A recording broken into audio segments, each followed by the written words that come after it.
Friends, నేను సౌహార్దత చెప్పడానికి రాలేదు, సహబాధితుడిగా వచ్చాను ఇక్కడికి. ఈ మధ్య నన్ను తిరిగితే 10,000 వ్యూస్ కు గ్యారంటీ వస్తుంది. అది ఉపాధి హామీ పథకం అయిపోయింది. ఏం చేయాలి మీరు గమనించండి. నేను మాట్లాడిన వెంటనే నన్ను మెచ్చుకుంటూ పెట్టినా, నన్ను తిట్టుకుంటూ పెట్టినా 10,000 వ్యూస్ కంపల్సరీ, 110%. అది అలా అష్యూర్డ్ స్కీమ్ అయ్యాను. కానీ ఇక్కడ మహిళా జర్నలిస్టులో నేను నిజంగా మిమ్మల్ని మహిళా జర్నలిస్టులు అనం, మీరు జర్నలిస్టులు అంతే. మీరేం ప్రత్యేకంగా మహిళా జర్నలిస్టులు పురుష జర్నలిస్టులు ఉండరు. జర్నలిజం ఇది జర్నలిజం. అయితే మా మీద దాడిని భరించగలుగుతాం, మీ మీద దాడిని మేమే భరించలేము. అందులో మీరు భరించి ఇంత ధైర్యంగా మాట్లాడుతున్నారంటే మొదటి విజయం మనం సాధించినట్లే. ఎందుకంటే ఎందుకని వాడు ట్రోలింగ్ చేస్తున్నాడు? ఒక తులసి, ఒక వనజ, ఒక విప్లవశ్రీ, ఒక ఆస్మా, ఒక శ్రీనిధి ఇక మాట్లాడొద్దు అనేది వాడి ఉద్దేశం. మేము బహిరంగ గట్టిక బిగ్గరగా మాట్లాడతాం, ఏం చేసుకుంటే చేసుకోపోన్నాం. సో ఇది మొదటి విజయం. ఇప్పుడు మనం చర్చించాల్సింది what is to be done. ఏం చేయాలి? ఏం చేయాలంటే ఇంకా బిగ్గరగా మాట్లాడాలి. ఇది మొదటిది. ఎంత బిగ్గరగా మాట్లాడాలి? వాడు నిలబడేలా మాట్లాడాలి. ఎంతకాలం మాట్లాడుతుందా ట్రోలింగ్ చేస్తాడు, ఎప్పుడోసారి ఓపిక నశిస్తాడు కదా. ఫార్చునేట్లీ మనలాంటి వాళ్ళు పెరుగుతున్న కొద్దీ వాడికి టైం కూడా సరిపోదు, డిస్ట్రిబ్యూట్ అవుతుంది. క్షేత్రగణితం, మెన్సురేషన్. నలుగురు ఉన్నప్పుడు వాళ్ళందరూ నలుగురు మీద పడతారు. 40 మంది అయితే 40 మంది మీద పడతారు. 400 అయ్యారనుకోండి, మనం డిస్ట్రిబ్యూట్ అయిపోయి మన మీద ఆడు తగ్గుతుంది. అందువల్ల మనం మరింత ఎక్కువ మందిని సృష్టించే పని మనం చేయాలి. అందుకు మీరు నిజంగా మిమ్మల్ని అభినందిస్తున్నారు. ఎందుకంటే మీరు ధైర్యంగా ఉండడం. డిఆర్ మంకేకర్ అనే గొప్ప సంపాదకులు నో మై సన్ నెవర్ అని జర్నలిజంలోకి వచ్చే కొడుకును ఉద్దేశించి ఆ రోజుల్లో బుక్ రాశాడు. కానీ ఆ రోజుల్లో జర్నలిస్టుల స్థితిగతుల గురించి ఆలోచించి రాశాడు, ఈ ట్రోలింగ్ కాదు. సో ఈ రోజు ట్రోలింగ్ గురించి చూసి కూడా నో మై డాటర్ నెవర్ అనే దశ వచ్చింది. ఎస్ మై సిస్టర్ ఆల్వేస్ అని చెప్పాలి. అలా మనము వందలాది మంది జర్నలిస్టులను తయారు చేయడం వల్ల ట్రోలింగ్ను ఆపడం కాదు, ట్రోలింగ్ విల్ బికమ్ కాస్ట్లీ. ఎందుకంటే మనం 500 మందిని ట్రోల్ చేయాలని వాడు ఎక్కువ మంది పెట్టుకోవాలి. దీన్నే ఇప్పుడు అసిమెట్రిక్ వార్ఫేర్ అంటారు. ఇరాన్ వాడు సాధించింది అదే కదా. We have to impose cost on them. వాడి ఖర్చు పెరగాలి, వాడి పని పెరగాలి, అప్పుడు వాడు ఎక్కడో కానీ ఆగుతాడు. సో అందువల్ల మనం ఎక్కువ మంది జర్నలిస్టులను సృష్టించడం రెండవ పని కావాలి. మూడవ పని ఏంటంటే దీనికి క్విక్ సొల్యూషన్స్ లేవు ఫ్రెండ్స్. నా రిక్వెస్ట్ ఏంటంటే ఇక్కడ ఉన్న చాలా మంది పెద్దలు ఉన్నారు, రామచంద్రమూర్తి గారు, శ్రీనివాస్ గారు, నారాయణ గారు, మీరు ఒక ఇనిషియేటివ్ తీసుకోవాలని నా విజ్ఞప్తి. మీరు ప్రతి రాజకీయ పార్టీ అగ్రనాయకుని 2 తెలుగు రాష్ట్రాల నాయకుని దగ్గరికి వెళ్ళి మా మీద నాగేశ్వరం మీద జరిగే ట్రోల్స్ గురించి మాట్లాడకండి, అది ఈజీగా డిఫెండ్ చేసుకుంటారు. ఇక్కడ మహిళా జర్నలిస్టుల మీద జరిగే ట్రోలింగ్ గురించి మాట్లాడండి, వాడు డిఫెన్స్ చేసుకోలేడు. It just not possible. ఇప్పుడు ఇక్కడ వాళ్ళ మీద జరిగిన దాడిని వాడు సభ్య సమాజం ఎవడు డిఫెండ్ చేసుకోలేడు. సో అందువల్ల నాగేశ్వర మీద జరిగే దాడి గురించి అసలే మాట్లాడకండి, వాడు డిఫెండ్ చేసుకుంటాడు. సో అందువల్ల మహిళా జర్నలిస్టుల పైన దాడిని ఇలాంటి పోస్టర్లు తీసుకెళ్లి చూపెట్టి ఇది మీ వాళ్ళు చేస్తున్నారు, ఇలా నేను కొన్నింటిని తీసుకెళ్లి పంపించాను. అప్పుడు వాళ్ళు ఏమన్నారంటే సార్ మా పార్టీ వాళ్ళు కాదు, మా పార్టీ మీద వ్యతిరేకత రావడానికి మా ప్రత్యర్థులే మీ పైన ఇలా చేస్తున్నారని చెప్పారు. అది కూడా జరుగుతుంది వాస్తవం, కొంత లేదని కాదు, అదో 10% ఉంటుంది. సో అందువల్ల అన్ని రాజకీయ పార్టీలు, 2 తెలుగు రాష్ట్రాల్లో ఉన్న రాజకీయ పార్టీల నాయకులు, తెలంగాణ వాళ్ళు, ఆంధ్రప్రదేశ్ నాయకులు కూడా హైదరాబాద్లో ఉంటారు వీకెండ్ కనుక కలవడం కూడా సులభమే. అందరినీ కలిసి ఇంకో ఉమెన్ జర్నలిస్టుల పైన ఇలా ట్రోల్ చేస్తున్నారు, ఇది శాంపుల్ మాత్రమే, మీరేమంటారు అని అడగాలి. ఇది మొదటిగా మనము చేయాల్సిన మొదటి పని. ఇది అన్ని పార్టీలు తరతమ తేడా లేకుండా అన్ని రాజకీయ పార్టీలను కలవాలి. ఆ తర్వాత ఏం చేయాలి? 4వ సొల్యూషన్, ఇలాంటి ఒక రౌండ్ టేబుల్ పెట్టి అన్ని పార్టీల నాయకులను పిలిచి వాళ్ళ ముందర చర్చ పెట్టాలి. సో వాళ్ళు ఎంత లోపల ఈ పని చేయించినా బయట వచ్చి సమర్థించుకోరు, ఇంపాసిబుల్. ఇంకా మన సమాజం అంతా అనాగరికంగా కాలే, ఇంకో 10 ఏళ్ళు పడుతుంది. ఇలాంటి వ్యవస్థ ఇట్లే కొనసాగుతూ 10 ఏళ్ల తర్వాత బహిరంగ కూడా సమర్థించుకుంటారు. మీరు కనుక రాజకీయ పార్టీల ప్రతినిధులను పిలిచి కూర్చుండబెట్టి ఇందులో ఇప్పుడు కొంతమంది కేస్ స్టడీ చెప్పారు, అస్మా, విప్లవశ్రీ, వీళ్ళ కేస్ స్టడీస్ ముందు పెట్టాలి.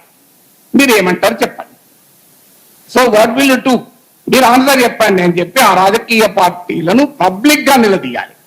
ఎందుకంటే ఇది ట్రోలింగ్ అనేది రెండు అనేక లేయర్స్ లో జరుగుతుంది. ఒక అతిపెద్ద లేయర్ పొలిటికల్ పార్టీల ట్రోల్ ఫ్యాక్టరీనే. దాన్ని మనం ఈజీగా ఎదుర్కోవచ్చు. వాళ్ళకి పోయే కాలం దాపురించింది కనుకనే మహిళలతో పెట్టుకున్నారు. పురుషులతో పెట్టుకుంటే వాడు ఎక్కువ విజయం సస్టైన్ చేయగలడు, మహిళలతో పెట్టుకుంటే సస్టైన్ చేయలేడు. ఎందుకంటే ఇప్పటికీ మన సమాజంలో ఎక్కడో ఒక చోట మహిళను అనాలి అంటే, ఉమెన్ అనాలంటే మొహమాటం అడ్డ వస్తుంది. బహిరంగంగా అనాలి. అనానిమస్ గా ఉన్నప్పుడు ఏమన్నా మాట్లాడతాడు, వాడు ప్యాట్రియార్కీ అంటే అప్పుడే బయటపడుతుంది. కానీ పబ్లిక్ గా ఉన్నప్పుడు బయటపడాలంటే కష్టపడతాయి. ప్రైవేట్ గా ఉన్నప్పుడు వాడి ప్యాట్రియార్కీ బయటపడుతుంది, వాడి కులపిచ్చి బయటపడుతుంది, అన్ని బయటపడుతుంది. కానీ పబ్లిక్ గా ఉన్నప్పుడు అవన్నీ దాచుకొని నటిస్తాడు కనుక ఆ నట సార్వభౌములుగా అవతారం ఎత్తిన సమయంలో వాళ్ళు నిలదీయాలి. మీరు ఏం చెప్తారు చెప్పండి, ఇంకో ఇలా ట్రోల్ చేస్తున్నారు. అది నెక్స్ట్. తర్వాత లీగల్ బ్యాటిల్ నాకు పెద్దగా నమ్మకం లేదు. ఎందుకంటే నేను 2023లో కేసు పెట్టాను, ఇప్పటికీ కేసు ఏమీ కాలే. నా సమయం వృధా అవుతుంది. అందువల్ల ఆ కేసుల వల్ల ఏమీ ప్రయోజనం లేదు. నేను పోతే ఏమన్నారు కదా, ముఖ్యమంత్రి పైన ట్రోలింగ్ ఉన్నది సార్, మిమ్మల్ని ఏం చెప్తున్నాను. సో అందువల్ల ఐ హావ్ నో బిలీఫ్. చెయ్యొద్దని అంటలేను, కానీ ఐ హావ్ నో బిలీఫ్. ఇంకొకటి చెప్తాను. ఈ మధ్య నా గురించి 2 టీవీ ఛానల్ పెద్ద డిబేట్లు పెట్టి, సో ఆన్లైన్ లో సోషల్ మీడియాలో ఎంత బూతులు తిడతారో టీవీలో కూడా బూతులు తిట్టారు. ఇంకా దారుణం. 2 టీవీ ఛానళ్ళు. ఒక టీవీ ఛానల్లో యాంకర్ ఆపాడు, ఇంకో టీవీ ఛానల్ యాంకర్ ప్రోత్సహించాడు. ఆ టీవీ ఛానల్ యజమానికి నేను ఫోన్ చేసింది. ఎందుకంటే ఈ మధ్య నా మీద 20 నిమిషాలు మాట్లాడాడు. 20 నిమిషాలు ఆయన పాపులర్ కామెంటరీలో నా గురించే మాట్లాడాడు, దేశంలో ఏ సమస్య లేనట్టు. నేను ఫోన్ చేసి అడిగాను, నువ్వు అద్భుతంగా విశ్లేషణ చేశావు, కానీ ఒక్క మాట అయినా ఇంత నీచంగా నాగేశ్వరరావు తప్పని అనే ధైర్యం ఎందుకు చేయలేకపోయావన్నా? పోనీ నీవు కేసులు పెట్టినందుకు రైట్ అని చెప్పుకునే ధైర్యం ఎందుకు చేయలేకపోయావు చెప్పండి అన్నా. తప్ప నువ్వు అన్నందుకు ధైర్యం చేయాలి, పోనీ రైట్ అన్న ధైర్యం చేయాలి, నాకు అభ్యంతరం లేదు అంటే ఆ కేసులతో ఏమవుతుంది, నా మీద కూడా ట్రోలింగ్ జరుగుతుంది అంటాడు. సో అందువల్ల దయచేసి ఇక్కడున్న జర్నలిజం పెద్దలకు నా విజ్ఞప్తి ఏంటంటే, ఇది ఆన్లైన్ మీడియా కాదు, మెయిన్ స్ట్రీమ్ మీడియాలో కూడా అతి నీచంగా నా పైన 1 hour డిబేట్ పెట్టి చర్చించారు. So can you imagine, main stream debate లో నీచంగా వ్యక్తిగతంగా మాట్లాడారు, కానీ దాన్ని ప్రోత్సహించినారు ఆ టీవీ ఛానల్స్.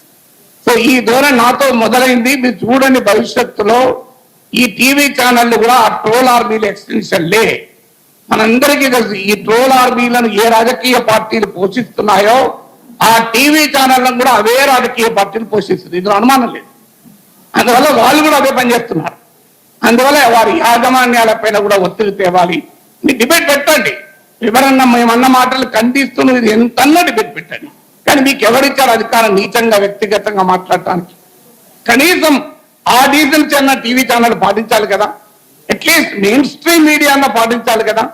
పోనీ ఆన్లైన్ అంటే అనానిమస్, వాడు ఎవడో తెలియదు, కానీ టీవీ ఛానల్ తెలుసు కదా మనకు. వాళ్ళు నాతో కూడా డిబేట్లు పెట్టిన యాంకర్లే కదా. మళ్ళీ విచిత్రం ఏంటంటే, మరి ఎలా వాళ్ళు రాజకీయ పార్టీ అధికార ప్రతినిధులను పిలిపించి ఆ అధికార ప్రతినిధుల చేత నీచంగా తిట్టిస్తున్నారే. ఈ టీవీ ఛానల్ కన్నా సిగ్గుండాలి కదా. సో ఎందుకు ఈ మాట చెప్తున్నా అంటే, మెయిన్ స్ట్రీమ్ మీడియాలో కూడా ఈ ట్రోలింగ్ ఎగబాకుతోంది. ఈ ధోరణి రాబోయే కాలంలో మరింత ప్రమాదకరంగా మారుతుంది. ఎందుకంటే ఇక నెక్స్ట్ ఏం చేయాలి, ఇవన్నీ మనం what is to be done అనే దాంట్లో ఏం చేయాలి అంటే, సమాజానికి sunlight is the best disinfectant అన్న సుప్రీంకోర్టు. అంటే మనం ఇంకా ఎక్కువ మాట్లాడడం వల్ల మాత్రమే. ఓ తత్వవేత్త అంటాడు, నిలబడితే నీవు నిలబడి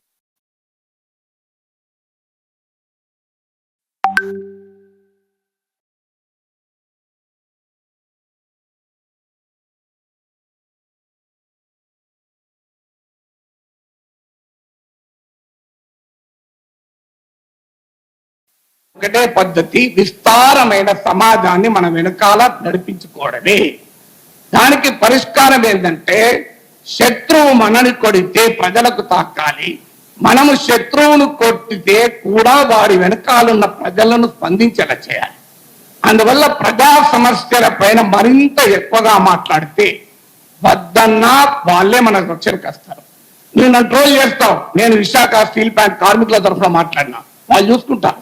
నువ్వు నన్ను ట్రోల్ చేస్తావు, నేను పొగాకు రైతుల పక్షాన మాట్లాడినా, ట్రోల్ చేసి చూసుకో, వాళ్ళు చూసుకుంటారు.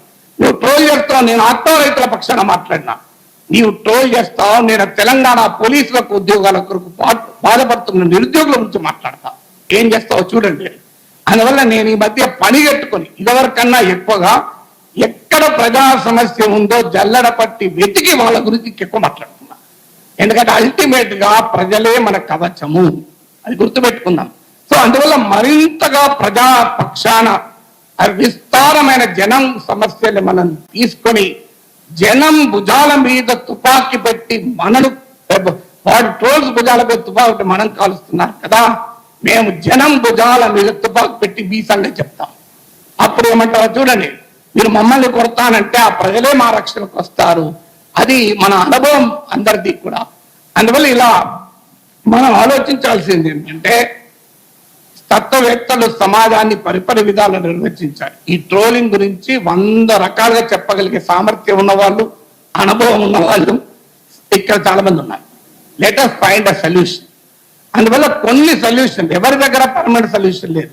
సుప్రీంకోర్టు మాట అంటది, హేట్ కు పరిష్కారం ఏంటంటే ఫ్రెటర్నిటీ అమౌంగ్ సిటిజన్స్ అని సుప్రీంకోర్టు తీర్పులో చెప్పింది. ఇవాళ మీరు పెట్టింది సరిగ్గా అదే పని. Fraternity among fellow journalist will always be a solution. అందువల్ల నా అపీల్ ఏంటంటే హైదరాబాద్ ప్రెస్ క్లబ్ నా అపీల్, మీరు ఇనిషియేటివ్ తీసుకొని రాజకీయ పార్టీల నాయకుల్ని ప్రముఖుల్ని పిలిచి, వాళ్ళు ఏదో బచ్చగాలను పంపిస్తారు, అలా కాకుండా పెద్దవాళ్ళను పిలిపించి ఈ ఉమెన్ జర్నలిస్టులు పడ్డ కష్టాలను వాళ్ళ ముందు పెట్టి మీరు ఏం మాట్లాడతారో చెప్పండి అని నిలదీద్దాం. కనీసం పబ్లిక్ షేమింగ్ చేస్తానన్న రాజకీయ పార్టీలే కాదు, మీరు ఆ సాంస్కృతిక సంఘటనలే కావచ్చు, సామాజిక సంఘాలే కావచ్చు, వారి సైన్యం ఎవరి సైన్యం అయితే దుర్మార్గం చేస్తుందో ఆ సైన్యాధిపతులను పిలిపించి సభ్య సమాజం ముందు ఎక్స్పోజ్ చేద్దాం, ఇంకొన్ని ఆలోచనలు చేద్దాం. ఇది ఇస్ ఓన్లీ ఏ బిగినింగ్.